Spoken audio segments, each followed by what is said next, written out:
So I'm going to do another Show Condor IGC review of flights here. I've already loaded the flights in and calculated them with the Condor index.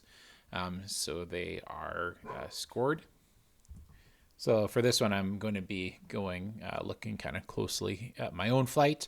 So I'm just going to start with some of the high level stats. I can quickly see that the biggest factor was the climb rate here.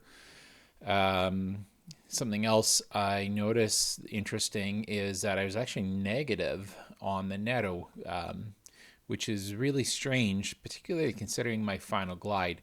I think I might have not been exiting thermals with a lot of energy, but it is actually a little surprising for me to see this netto here.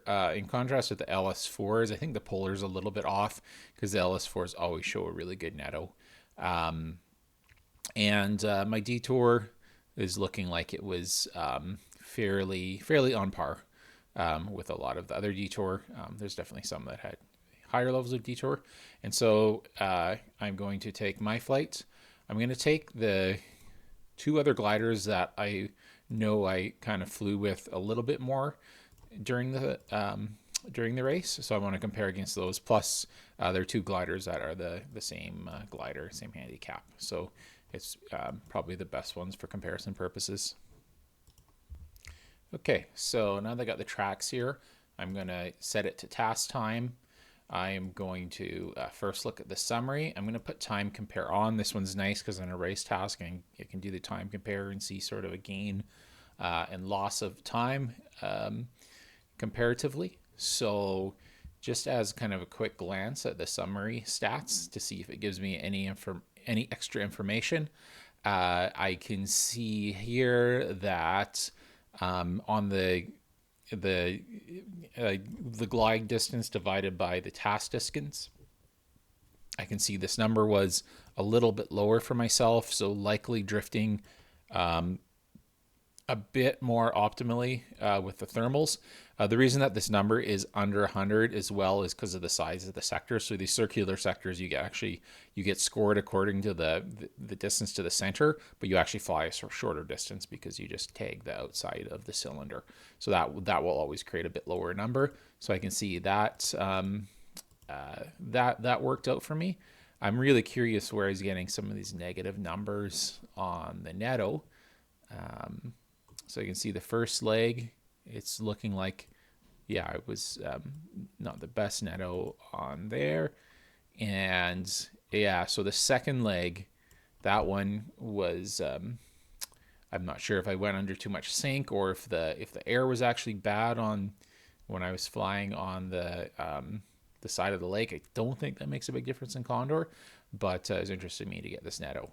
And then I can see on the last leg, which, okay, this makes a little bit more sense. I did get a little bit of netto there.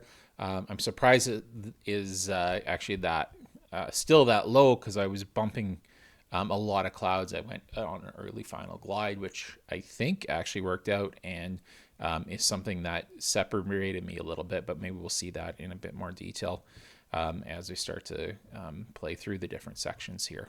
So the next thing I'm going to do is I'm going to go to section mode. So I'm going to pull up the stats for each glide and climb section. And then I'm going to auto scroll focusing on myself. And I'm just going to take a high level view at this here. And then I'll zoom in far. It only lets you zoom in so far before you lose the map underneath, but for a flatland task, that's not a huge thing. So yeah, I'm gonna go through here. I can start to see where I gain and lose time. And so mine's the comparison. So I'm red, and then it's showing blue and green losing time relative to me. And I'm assuming that's because this first thermal here, actually they look actually quite comparable. But I did gain, looks like I gained 19 seconds. This is relative to kind of my own average. And so I might have had a little bit, I can actually see off the start if I was, no, I didn't have a big difference of altitude off the start. So So we see that actually blue's a little bit ahead at this point. Just going to zoom out a bit here. And then green must have had a weaker first thermal, so he got a little bit more behind. I'm just going to turn off the auto scroll actually. And so continue. And this thermal here is lost me just a little bit of time, kind of relatively. Whereas, yeah, it looks like on this thermal here, BJN lost 25 seconds because it was a weaker thermal. So that's put me ahead a little bit by this point, about 20 seconds. And then we get to here, and I'm going to probably lose a good chunk of time in this weak thermal. Actually, one thing I forgot to do, which I'll do right now, is I'm just going to take a right click on this and glance at kind of the overall thermal profile for myself. So it looks like, yeah, there's some strong thermals here for green, but I had a fairly strong thermal for very long, which that really would have made a big difference. And the other big thing here is that I minimized the drop off on sort of some of these weak thermals. So that's probably actually more, almost more important than this really long, this nice strong climb here. So I'm just going to go back to this part here, and I can just, watch the scrolling, see kind of where I'm gaining, losing time. And so that, this amount of time, which was I lost 39 seconds in the weak thermal, but I was getting a little bit low by that point, so I wanted to take a little bit of altitude, and then continued on. And then so this is where we had kind of a blue hole, and it was getting looking not so great because it was still a ways to the clouds ahead, and there's just this is where kind of a really big point of luck. There happened to be a cloud forming just in front, and the cloud was actually quite good. So I can see on this one here that that gained me 50 seconds. It gained BGN even more time. I was to the thermal first, and then if I scroll this up, I can probably see in a little bit more detail here that, yeah, the thermal wasn't kind of partway through is where it started to really turn on, and BGN got a little bit more time in the good part of the thermal.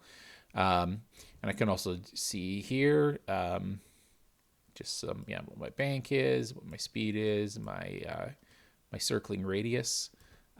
So interesting here is that the circling radius was actually tighter just from flying and slowing down a fair bit more, but it looks like it's not a huge point because there's actually overall better climb rate for BJN here.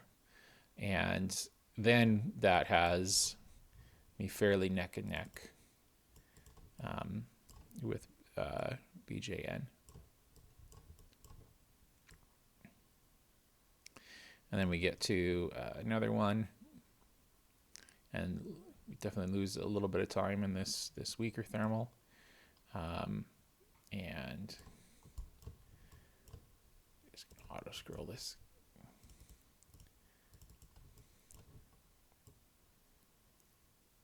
And so there's some bumping of thermals. Could sort of see the type of glide that got out of it, but it was just not a good glide there at all.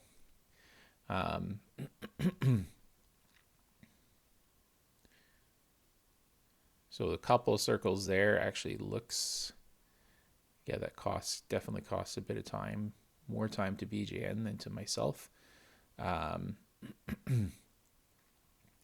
And so by this point, so after this climb, definitely starts to lose a bit more time. And so one thing I'll mention is that this number here and these dots here it doesn't use the compensated data, so it can be a little bit misleading in that it's not energy compensated. So it's using this sort of top climb rate number. So if a person has a nice strong thermal exit, it actually will make it look worse than it is. But eventually that should resolve once the glider is about the same speed on glide. So I'm just curious if my strategy on final glide to bump more clouds worked well or didn't work well. At this point, I'm not, CM2 is not too far behind at all.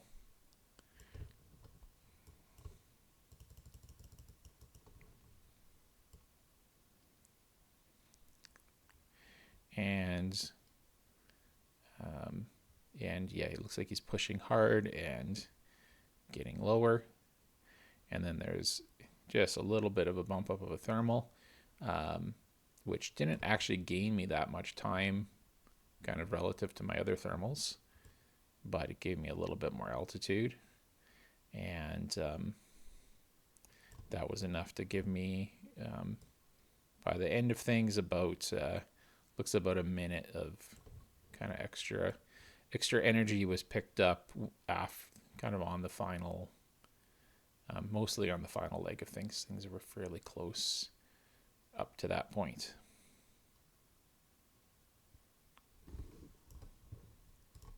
So another thing I'll quickly look at here is the shape of my thermal spirals and just seeing if I was kind of nice and smooth on the controls. The centering looked like it's a little bit off, and I did lose time. I lost a fair bit of time on that thermal.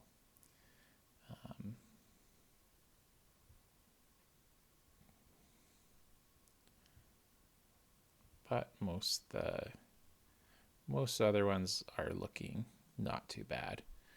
I'm just curious about this glide segment here, what my speed was. So I was a little bit slower, and I wasn't actually in the end picking up a whole lot extra netto with this approach I was doing on final glide relative to BJN, but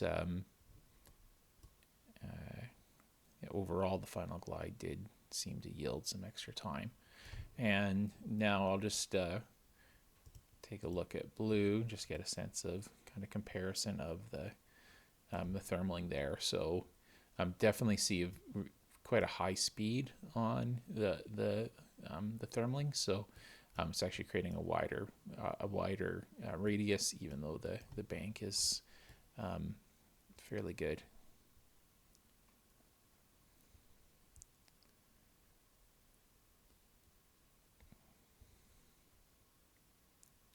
So this one here, yeah, again, it's radius is a bit better here. Speed is still maybe a touch high, and then yeah, just some wider arcs on the entry there, which definitely cost more time relative to this tighter entry on the red glider. And similar thing here. A little bit more chasing on the thermal centering, which is yeah, cost a little bit of time there. And then on this one here, going a little bit past and then back on the centering, and that cost some loss of energy out of the thermal as well.